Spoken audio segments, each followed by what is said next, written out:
Hello hello दोस्तों, क्या हाल चाल है। आज 28 जनवरी 2025 मंगलवार का दिन है। देश दुनिया की खबर पाने के लिए चैनल को सब्सक्राइब करेंगे, वीडियो को लाइक करेंगे। आज का पंचांग 28 जनवरी को माघ कृष्ण पक्ष की चतुर्थी तिथि और मंगलवार का दिन है। चतुर्थी तिथि मंगलवार शाम 7:37 तक रहेगी चतुर्थी तिथि। कहीं भी जाने से पहले इसे देख लें। और 28 जनवरी को रात 11:51 तक वज्र योग रहने वाला है। आज ही के दिन आप यहाँ पर भी गौर करेंगे। कहीं भी सफर करने से पहले इस तिथि को देख लें, उसके बाद कहीं सफर करें। और देखिए 28 जनवरी को हर साल लाला लाजपत राय की जयंती के रूप में भी आज मनाया जाता। आज के इतिहास का एक महत्वपूर्ण दिन है ये, जो कि 28 जनवरी को हर साल ये मनाते हैं। और देखिए आप लोग को चैनल थोड़ा सा सब्सक्राइब करेंगे, वीडियो को लाइक करेंगे, शेयर करेंगे, व्हाट्सएप स्टेटस, फेसबुक स्टेटस में लगाएंगे। आप लोगों को पेपर नहीं पढ़ना पड़ेगा, आपको पेपर आने से पहले न्यूज मिलेगा। तो सब्सक्राइब करेंगे, लाइक करेंगे। देखिए स्कूली बच्चों से भरा टेम्पो पिकअप से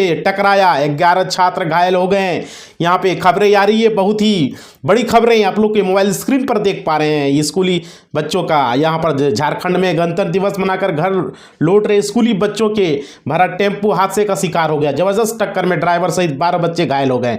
घटना के बाद बच्चों को बालूमाथ सामुदायिक स्वास्थ्य केंद्र ले जाया गया। वहाँ बच्चों को बेहतर ट्रीटमेंट दिलाने के लिए रिम्स रेफर कर दिया गया है। और देखिए पूर्व आरटीओ कांस्टेबल सौरभ शर्मा करेगा सलेंडर, कोर्ट के सामने रखी है शर्त। इन्हें जो है करना पड़ेगा, सलेंडर करना है, कोर्ट के सामने शर्त रखा गया है। देखिए इनसे क्या मिला हुआ है, क्यों ये सलेंडर करेंगे आखिर। देखिए मध्य प्रदेश में पूर्व कांस्टेबल सौरभ शर्मा के पास सोना मिलने के मामले में नया मोड़ सामने आया है। बताया जा रहा है कि मध्य प्रदेश के भोपाल में सौरभ शर्मा ने कोर्ट के सामने सलेंडर करने के लिए आवेदन किया है। सौरभ शर्मा भोपाल के कोर्ट में सलेंडर करेंगे। और देखिए बड़ा फेरबदल, एमपी में एक साथ हुए हैं 12 अधिकारियों के तबादले आदेश जारी कर दिए गए। ट्रांसफर 12 पदाधिकारी का, ऑफिसर्स का ट्रांसफर होंगे यहाँ पर।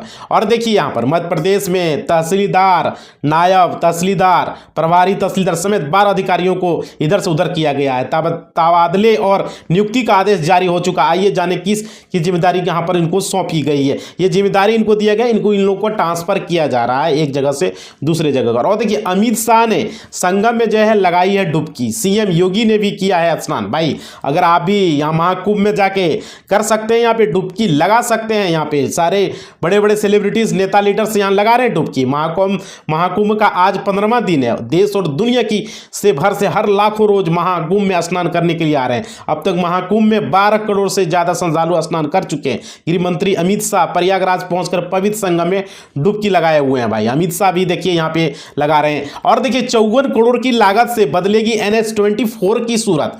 जल्द शुरू होगा काम। देख पा रहे हैं रोड का, ये NH-24 है, इसका सूरत बदलने वाला है। और लगभग 54 करोड़ लागत इस पर आने वाले हैं, खर्च करने वाले हैं। और गाजीपुर, जामनिया और शेरदारजा को जोड़ने वाले 56 किलोमीटर लंबे नेशनल हाईवे 24 की मरम्मत का रास्ता साफ हो गया। इस परियोजना के लिए 54 करोड़ रुपये का बजट स्वीकृत हुआ है गुड़गांव की ओर से। और देखिए यहाँ पे इंग्लैंड के खिलाफ जो है तीसरे T20 मैच में भी नहीं खेलेंगे मोहम्मद शमी। उनके बेहद करीबी ने यह बताया इसका कारण। मोहम्मद शमी जो है T20 का ये तीसरे मैच नहीं खेलने वाले हैं। भारत और इंग्लैंड के बीच 5 मैचों की T20 सीरीज का तीसरा मुकाबला राजकोट में मंगलवार को शाम 7 बजे खेला जाएगा। इस मैच में मोहम्मद शमी खेलेंगे या नहीं, ये सवाल हर क्रिकेट फैंस के मन में चल रहा है भाई। और देखो खो खो वर्ल्ड कप विजेता खिलाड़ियों ने ठुकराया कर्नाटक सीएम का नगद पुरस्कार। कर्नाटक सीएम का खो खो वर्ल्ड कप के खिलाड़ियों ने ठुकरा लिया है। खो खो वर्ल्ड कप जीतने वाले पुरुष और महिला टीम का हिस्सा रहे कर्नाटक के 2 खिलाड़ियों ने राज्य सरकार से मिले सम्मान को असंतोषजनक बताया और 5 लाख रुपये का नगद पुरस्कार को ठुकरा दिया। मुख्यमंत्री सिद्धारमैया ने उन्हें सम्मानित किया था, उनकी उपलब्धियों की प्रशंसा की थी। और देखिए श्री जेस को पद्मभूषण, अश्विन समेत 4 खिलाड़ियों को पद्मश्री। अश्विन ने दिसंबर में इंटरनेशनल क्रिकेट से संन्यास ले लिया था। भाई यह खबरें आ रही है, देख पा रहे सबको पुरस्कार से सम्मानित किए जा रहे हैं। पद्मश्री पुरस्कार 113 लोगों को दिया जा रहा है, जिनमें 4 खिलाड़ी हैं। हाल ही में रिटायर हुए क्रिकेटर अश्विन को पद्मश्री से दिया गया। अश्विन के अलावा पैरालंपियन तीरंदाज हरिंदर सिंह, भारतीय फुटबॉल फुटबॉल टीम, पूर्व कप्तान, ये सबको भी देखिए मोबाइल स्क्रीन पर एथलेटिक जितने भी खिलाड़ी इनको भी पुरस्कार से सम्मानित किया गया। और देखिए टॉस का सिक्का तय करेगा सीरीज का विनर, राजकोट की पिच करेगी खेल। यहाँ पर खबरें आ रही है, आप लोग स्पष्ट न्यूज देख पा रहे हैं। India versus England third 20 pitch report. Surya Kumar की कप्तानी में भारतीय टीम ने शुरुआती 2 मैचों में इंग्लैंड को करारी शिकस्त दी है। चेन्नई ने एम चिदम्बरम स्टेडियम भारतीय टीम इंग्लैंड को यहां पर देने वाले हैं। और देखिए यहां पे राष्ट्रीय खेल नीति, राष्ट्रीय स्तर के खिलाड़ियों के लिए बनेगी नई नीति। यहां पर राष्ट्रीय खेल, नेशनल खेल नीति बनने वाले हैं और राष्ट्रीय खिलाड़ियों के बनने वाले हैं, जो कि एक बहुत ही महत्वपूर्ण होने वाले हैं। कोई भी रूल बनते हैं तो राष्ट्रीय खेल नीति, स्वर्ण पदक विजेताओं को अब जो है 5 करोड़ रुपए मिलेंगे, रजत पदक विजेता को 3 करोड़ और कांस्य को 2 करोड़ रुपए दिए जाएंगे। मुख्यमंत्री ठाकुर सुखविंदर सिंह सुक्खू ने यह घोषणा की है। राज्य सरकार जल्द ही इन खिलाड़ियों की नई नीति बनाने वाली है। भाई ये देख पा रहे हैं कितने कितने करोड़ में दिए जाएंगे इन लोगों को रुपये। और देखिए 150 साल बाद आई है पूर्वजों की याद, 7 समुंदर पार पहुंचा बिहार। भाई देख पा रहे हो खबरें मोबाइल स्क्रीन पर, ये सब 150 साल बाद आया है पूर्वजों की याद इन लोगों को। और देखिए अपनी जमीन और खून का रिश्ता क्या होता है, यह वेस्ट इंडीज से आई एक दंपति ने बयां किया। 150 साल बाद अपने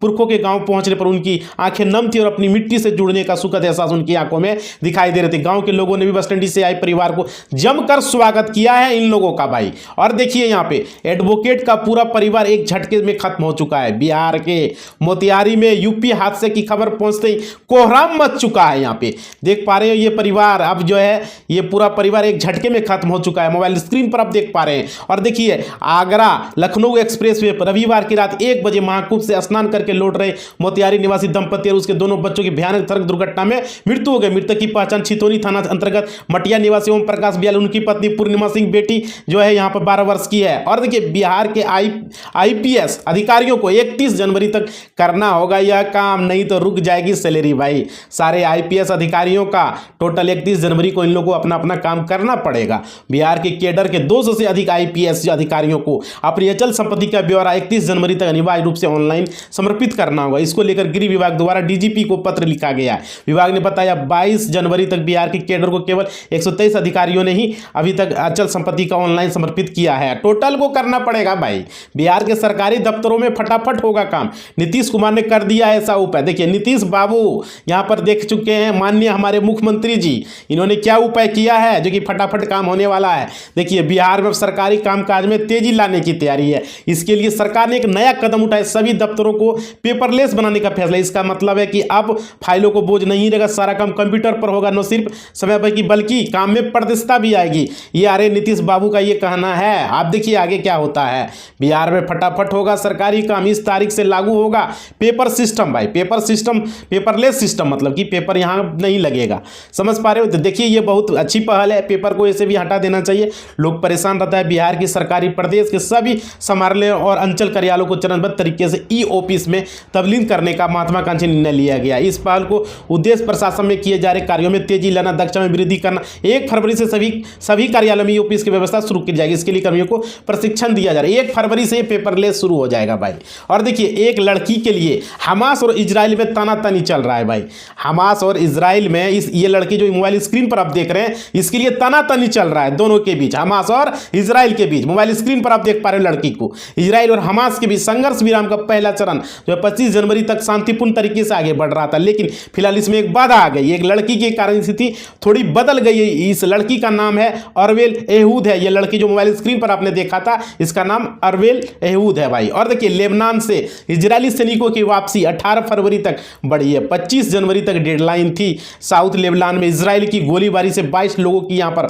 मौत हो चुकी है। भाई खबरें मोबाइल स्क्रीन पर आप देख पा रहे हो लेबनान और इजराइल के युद्ध का। और देखिए लेबनान से इजरायली सैनिकों की वापसी की समय सीमा 18 फरवरी तक बढ़ा दी गई है। और रविवार को अमेरिकी व्हाइट हाउस ने इसकी जानकारी दी। हिजबुल्लाह के साथ सीज फायर के लिए इजराइल लेबनान में 27 नवंबर को सीज फायर साइन हुआ था। और देखिए हाथ बंधे और प्यास लगने पर पानी तक नहीं, कैसे अवैध प्रवासियों को छोड़कर आया। ये खबरें मोबाइल स्क्रीन पर आप देख पा रहे हैं। भाई और देखिए थोड़ा सा सब्सक्राइब करो, लाइक करो, जो भी देख रहे हो वीडियो को मेहनत से बनता है। भाई और देखो 20 जनवरी को अमेरिका के राष्ट्रपति के रूप में शपथ लेते ही डोनाल्ड ट्रंप ने अवैध प्रवासियों पर शिकंजा कसना शुरू कर दिया। देश में बिना दस्तावेज से रहे प्रवासियों पर ट्रंप प्रशासन बहस सकते हैं। खबरों के मुताबिक अवैध प्रवासियों को देश के बाहर निकालने के लिए मिशन मोड में तैयारियां शुरू हो चुकी है। यह तो अमेरिका के लिए आपदा बन गई है। फेमा क्यों बंद करना चाहते हैं डोनाल्ड ट्रंप। डोनाल्ड ट्रंप बहुत ही बड़ा एक्शन यहां पर ले रहे हैं। उनके देश में जो भी बिना दस्तावेज कर रहे हैं उनको भगा रहे हैं। और देखिए, संघीय आपातकालीन प्रबंधन फेडरल इमरजेंसी मैनेजमेंट एजेंसी के कामकाज के राष्ट्रपति डोनाल्ड ट्रंप ज़्यादा खुश नजर नहीं आ रहे हैं। आपदा से निपटने वाले एजेंसियों को ही ट्रंप ने एक आपदा बता दिया। शंका जताई जा रही है कि राष्ट्रपति ट्रंप इस एजेंसी को खत्म कर सकते हैं। ट्रंप का कहना है एजेंसी का काम काफ़ी धीमा चल रहा है। लेब से लीक हुआ था कोरोना वायरस। खुफिया एजेंसी CIA का दावा। अपने निष्कर्ष पर भी अमेरिका को संदेह हो रहा है यहां पर कि लेब से ये हुआ है। CIA का ये जो है दावा कर रहे हैं यहां पर। अमेरिका की केंद्रीय खुफिया एजेंसी CIA ने माना है कि कोरोना महामारी के लिए जिम्मेदारी कोविड-19 वायरस की उत्पत्ति एक प्रयोगशाला में हुई है। CIA ने यह दावा ट्रंप सरकार की ओर से चीन और उनकी उंगली उठाता है। इसके साथ ही CIA ने यह भी स्वीकार किया कि अपनी जासूसी एजेंसी के इस निष्कर्ष पर जो है कम विश्वास है। ये खबरें आ रही है, दावा किया जा रहा है। देखिए, मुनाफे के बावजूद धड़ाम हुआ इस सरकारी बैंक का शेयर। एक दिन में 5% से ज्यादा की गिरावट दर्ज की गई है। सरकारी बैंक के शेयर में 5% की गिरावट दर्ज। और देखिए, सोमवार को शेयर मार्केट में जबरदस्त गिरावट आई है। सेंसेक्स दोपहर 3 बजे तक 800 से ज्यादा अंक गिर चुका था। वहीं सोमवार को एक सरकारी बैंक ने चालू वित्त वर्ष 2024-25 तीसरी तिमाही को लेकर रिजल्ट जारी। इनमें कंपनी का सालाना आधार पर चल रहा है। और देखिए, 46 एक्सपर्ट बोले हैं खरीद लो या बैंकिंग शेयर। 1600 रुपये तक दिया है टारगेट। 1600 रुपये तक ये टारगेट जा सकता है। हाँ भाई, शेयर का प्राइस गिरते हैं तो बढ़ते भी हैं। ICICI बैंक का कवरेज करने वाले 51 एनालिस्ट में से 46 ने बैंकों के शेयर को बाय रेटिंग में दिया है और 5 एनालिस्ट ने भी यहाँ पर अपना राय दिया। और 100 रुपये नीचे हुआ है पेट्रोल का दाम। गणतंत्र दिवस के बाद ये राहत बड़ी खबर आ रही है। कच्चे तेल की कीमतों में गिरावट का दिखा है असर लोगों पर। पेट्रोल के दाम यहाँ पर अभी गिर चुके हैं। यहाँ पर 26 जनवरी को गणतंत्र दिवस के अवसर, रिपब्लिक डे के अवसर पर, और अंतर्राष्ट्रीय बाजार में कच्चे तेल की कीमतों में लगातार उतार चढ़ाव देखने को मिल रहा था। ताजा रिपोर्ट में भी कल भी कच्चे तेल की कीमतों में जो है गिरावट दर्ज की गई थी और इसके मुताबिक अब दाम $74 प्रति बैरल के नीचे आ चुके। कच्चे तेल के भाव में भी कमी होने की संभावना। और शेयर बाजार में इन 5 कारणों से मचा है हड़कंप। सेंसेक्स जो है 824 अंक लुढ़का।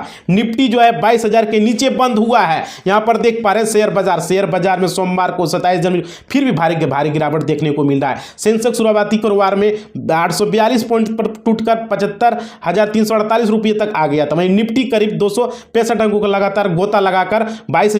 देखिए, आगे खबरें हैं। सरकारी कार्यालयों में भी काम होगा अब और भी आसान। 1 फरवरी से ये लागू होगा ये नया नियम। अब पेपरलेस ऑफिस से काम होगा, बिना पेपर का काम होगा, पेपरलेस रहेगा। बिहार सरकार ने सरकारी कार्यालयों के काम को आसान बनाने के लिए अहम फैसला लिया है।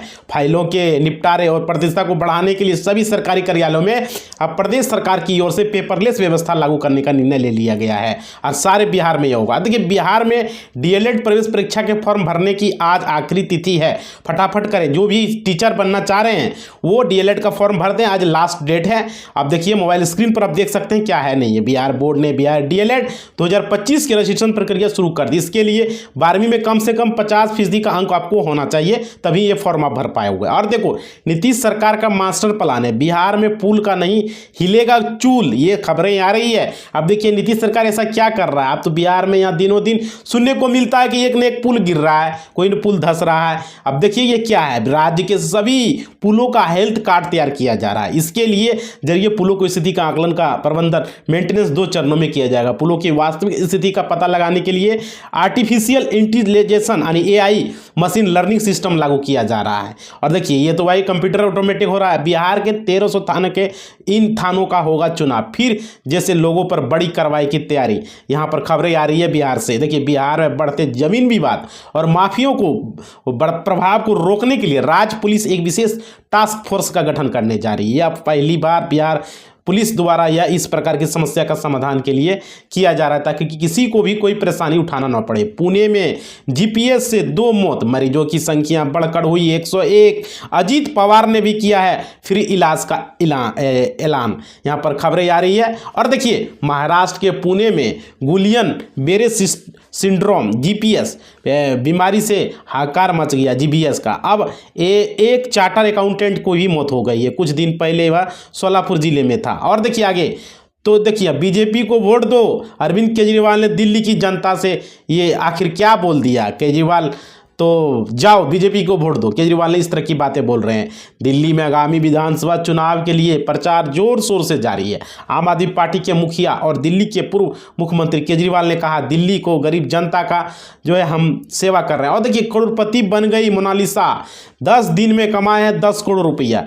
ये देख पा रहे हैं मोनालिसा का, ये इसकी आंखें को आप देखें भाई मोबाइल स्क्रीन पर, इसके अभी ये पूरा ट्रेंड में चल रहा है। और करोड़पति 10 दिन में बताया जा रहा है कि 10 करोड़ का मालकिन बन चुकी है। महाकुंभ में अपनी खूबसूरती और तीखे नए नक्शे के कारण वायरल हुई मोनालिसा को लेकर तरह तरह की दावे किए जा रहे हैं। इस बीच मोनालिसा को लेकर एक और बड़ा दावा किया सोशल मीडिया पर किया जा रहा है। मोनालिसा महाकुंभ में 10 दिन में 10 करोड़ रुपये कमा चुकी है। और देखिए 40 विमानों के साथ एयरफोर्स ने जमा दिया है रंग, राफेल टूट ले गया है महफिल।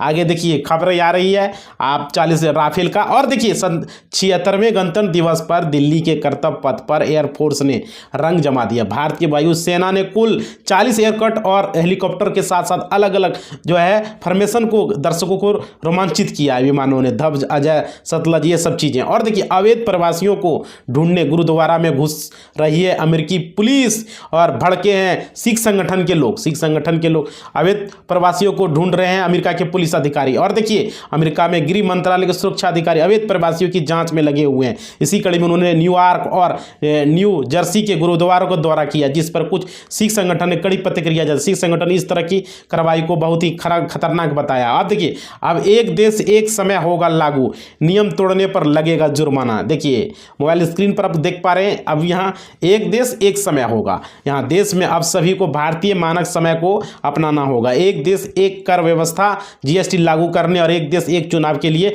कदम बढ़ाने के बाद अब सरकार यहाँ पर फैसला लेगी। उत्तराखंड निकाय जो है चुनाव विधानसभा इलेक्शन के नतीजे भी अभी सेट कर गए हैं। यहाँ पर उत्तराखंड की खबरें आप देख पा रहे हैं, यहाँ पर चुनाव निकाय से रिलेटेड है, इलेक्शन कमीशन से रिलेटेड खबरें। आप उत्तराखंड थोड़ा सा चैनल सब्सक्राइब करोगे, वीडियो को लाइक करोगे भाई, हमें भी थोड़ा मिलता है मोटिवेशनल। उत्तराखंड के नगर निकाय चुनाव के परिणाम सत्ताधारी बीजेपी और मुख्य विपक्षी पार्टियों कांग्रेस के लिए राजनीतिक दृष्टि से महत्वपूर्ण है। 2027 की शुरुआत होने वाले विधानसभा चुनाव से पहले नगर निकाय चुनाव को सेमीफाइनल माना जा रहा है चुनाव परिणाम के बारे में। और देखिए डोनाल्ड ट्रंप ने बांग्लादेश और पाकिस्तान समेत इन देशों को दिया है झटका। डोनाल्ड ट्रंप तो सभी को झटका देते रहते हैं। आप देख पा रहे हैं अमेरिकी राष्ट्रपति डोनाल्ड ट्रंप, अमेरिका की सरकार ने अन्य देशों को दी जाने वाली सहायता को निलंबित करने और उसकी समीक्षा को किए जाने का आदेश किया। समीक्षा का आदेश इस वजह से किया गया जिससे यह सुनिश्चित किया जा सके यह मदद अमेरिकी फर्स्ट एंड एजेंडेड के तहत उसकी विदेशी नीति को अनुरूप होगा या नहीं होगा। देखिए क्या किसानों पर मेहरबान होगी मोदी सरकार। 6 साल में बजट में सबसे बड़े उछाल की उम्मीद बताया जा रहा है। 1 फरवरी को यह बजट पेश होंगे, क्या होंगे किसानों के लिए। केंद्र सरकार 1 फरवरी को पेश होने वाले बजट 2025 में कृषि क्षेत्र के खर्च को लगभग 15% से बढ़ाकर करीब 20 अरब डॉलर करने की योजना बना रहा है। यह 6 वर्षों का सबसे बड़ा होगा ये। और देखिए दिल्ली एनसीआर में फिर लुढ़का है पारा, कड़ाके की ठंड ने छुड़ाई है कपकपी। आईएमडी का झमाझम बारिश का अलर्ट बताया जा रहा है दिल्ली एनसीआर में होने का। बदलते मौसम ने तो जनवरी में अपना रिकॉर्ड ही तोड़ दिया, पारा लगातार गिर और चढ़ रहा है। जनवरी में बढ़े हुए न्यूनतम तापमान में 6 साल का रिकॉर्ड तोड़ दिया। अब जहां रविवार 25 जनवरी को न्यूनतम था तापमान। और देखिए इंडोनेशिया के राष्ट्रपति ने कहा मेरा डीएनए भारतीय है, संस्कृत पर भी बोले उन्होंने। इंडोनेशिया के राष्ट्रपति ने अपना डीएनए को बता दिया कि वो हमारा डीएनए भारतीय है। राष्ट्रपति सुबिअंतो गणतंत्र दिवस समारोह में भारत के मुख्य अतिथि थे। रविवार को वे कर्तव्य पथ पर परेड के दौरान भारत के राष्ट्रपति द्रौपदी मुर्मू के साथ शरीक भी हुए। और देखिए दिल्ली चुनाव में किसके लिए बज सकती है खतरे की घंटी। चुनावी एक्सपर्ट ने की है बड़ी भविष्यवाणी। यहाँ पर जो भी चुनावी एक्सपर्ट है वो भविष्यवाणी कर रहे हैं कि किसके घंटी यहाँ बज खतरे का बज सकता है। दिल्ली विधानसभा चुनाव बीजेपी और आम आदमी पार्टी के लिए नाक की लड़ाई बनी हुई है। अगले महीने वाले चुनाव में दोनों की पार्टियां बहुमत से अधिक सीट जीतने का जो है यहां पर दावा ठोक रही है। और देखिए मरना मंजूर लेकिन मातृभूमि नहीं छोड़ेंगे। डोनाल्ड ट्रंप के गाजा प्लान को फिलिस्तीनी राष्ट्रपति ने नकारा। आम लोग भड़के हैं यहां पर इस तरह की बातें। यार फिलिस्तीनी के राष्ट्रपति मोहम्मद अब्बास ने गाजा के लोगों को कहीं और बसने का डोनाल्ड ट्रंप के प्रस्ताव की निंदा की है। अमेरिकी राष्ट्रपति गाजा के लोगों को मिस्र और जॉर्डन में ट्रांसफर होने की बात बात बोला कि वहाँ चले जाइए आप लोग, हमें इजराइल के सख्त रुख के आगे झुका है हमास और वेल यहूद को छोड़ने पर माना गाजा रास्ते से भी हटेगी इजराइल आर्मी। देखिए ये लड़की जब देख पा रहे स्क्रीन पर, इजरायली और हमास में युद्ध विराम समझौते के तहत बंधकों को रिहाई के अगले कदम पर सहमति बन गई है। इजराइल के प्रधानमंत्री कार्यालय की ओर से बताया गया है कि हमास के बारे में। और देखिए यहाँ बिहार में आज हो सकती है बारिश, ये खबरें आ रही है, भले ये संभावना बताया जा रही है, ये जरूरी नहीं है, लेकिन मौसम विभाग के द्वारा ये बता रहे हैं कि बारिश होने की संभावना थोड़ी है। बिहार के 8 जिलों में सोमवार को कोने घारे का अलर्ट जारी है, जबकि 30 जिलों में मौसम सामान्य बना रहेगा, मौसम विज्ञान के केंद्र के अनुसार ये बताए जा रहे हैं। और देखिए यहाँ पे इस तरह की खबरें। और देखिए वक्फ संशोधन विधेयक को जेपीसी ने दे दी है मंजूरी, किए गए 14 बदलाव। यहाँ पर वक्फ का यहाँ 14 बदलाव हो चुके हैं, चेंजेस हो चुके हैं। और देखिए वक्फ संशोधन विधेयक को संयुक्त संसदीय समिति जेपीसी ने मंजूरी दी, इसमें 14 बदलाव किए गए। आगामी बजट सत्र में रिपोर्ट सदन में रखी जाएगी। सत्तारूढ़ भाजपा और यहाँ पर खबरें आ रही है। और देखिए आपकी 15 गारंटियां में से 3 पुराने वादे केजरीवाल ने कबूला, हम कर नहीं पाए हैं इसको पूरे, ये खबरें आ रही है आप केजरीवाल की तरह। और देखिए आम आदमी पार्टी ने दिल्ली विधानसभा चुनाव के लिए अपने घोषणा पत्र 15 गारंटियों का ऐलान किया है। दिल्ली के पूर्व मुख्यमंत्री अरविंद केजरीवाल सोमवार को इसका ऐलान भी करते हुए उनकी सरकार बनी तो इन 15 गारंटियों को पूरा करेंगे। और देखिए उत्तराखंड में यूसीसी के लिए सऊदी और तुर्की समेत इन 4 मुस्लिम देशों के नियमों की ली गई है मदद। भाई खबरें आ रही है उत्तराखंड में समान नागरिक संहिता यूसीसी लागू के साथ ही राज्य के एक ऐतिहासिक उपलब्धि हासिल करने जा रहा है। मुख्यमंत्री पुष्कर सिंह धामी मुख्य सेवक में यूजीसी पोर्टल पर ये करेंगे। और देखिए महाकुंभ में आज पहुंचेंगे अमित शाह, संगम में करेंगे स्नान, सीएम योगी भी साथ में रहेंगे महाकुंभ में। आज आने वाले हैं योगी और यहाँ पर अमित शाह। और देखिए उमा महाकुंभ में शामिल होने के लिए देश दुनिया की करोड़ों श्रद्धालु प्रयागराज पहुंच रहे हैं। केंद्रीय मंत्री अमित शाह भी दुनिया के बड़े धार्मिक आयोजनों में से एक वहां पहुंचते हैं। और महाकुंभ मौनी अमावस्या को पहुंचेंगे। देश के बराबर वाहन जाने का मन बना रहे हैं लोग, जान लें ये। और देखिए महाकुंभ की खबरें अभी चल रही है। महाकुंभ में सबसे बड़ा स्नान मौनी अमावस्या बस एक दिन बाद है। देश के कोने कोने और विदेशों के लाखों श्रद्धालु यहाँ पर पहुँचने की संभावना है। इनमें काफ़ी संख्या में श्रद्धालु अपने वहाँ पर पहुँच रहे हैं। और देखिए पंजाब में भीमराव अंबेडकर की मूर्ति पर चढ़ बरसाए हैं हथौड़े, सूबे में है तनाव। यहाँ पर पंजाब की खबरें आप देख पा रहे हैं। और देखिए अब आगे पंजाब में अमृतसर में संविधान निर्माता बाबा साहेब भीमराव अंबेडकर की मूर्ति पर चढ़ हथौड़े से मारने की घटना सामने आ रही है। इसको लेकर सियासी हंगामा मचा हुआ अमृतसर स्थित स्वर्ण मंदिर में। और देखिए अखिलेश यादव ने महाकुंभ में लगाई है डुबकी। भाजपाई बोले यहाँ लोग जो है पुण्य के लिए आते हैं, वाटर सपोर्ट के लिए नहीं। यहाँ पर अखिलेश यादव के सपा अध्यक्ष अखिलेश यादव ने रविवार को महाकुंभ में डुबकी लगाई, जिसकी तस्वीरें सोशल मीडिया पर वायरल हो रही है। भाजपा नेताओं ने इस पर तंज कसा है। भाजपा नेताओं ने कहा कुंभ में आए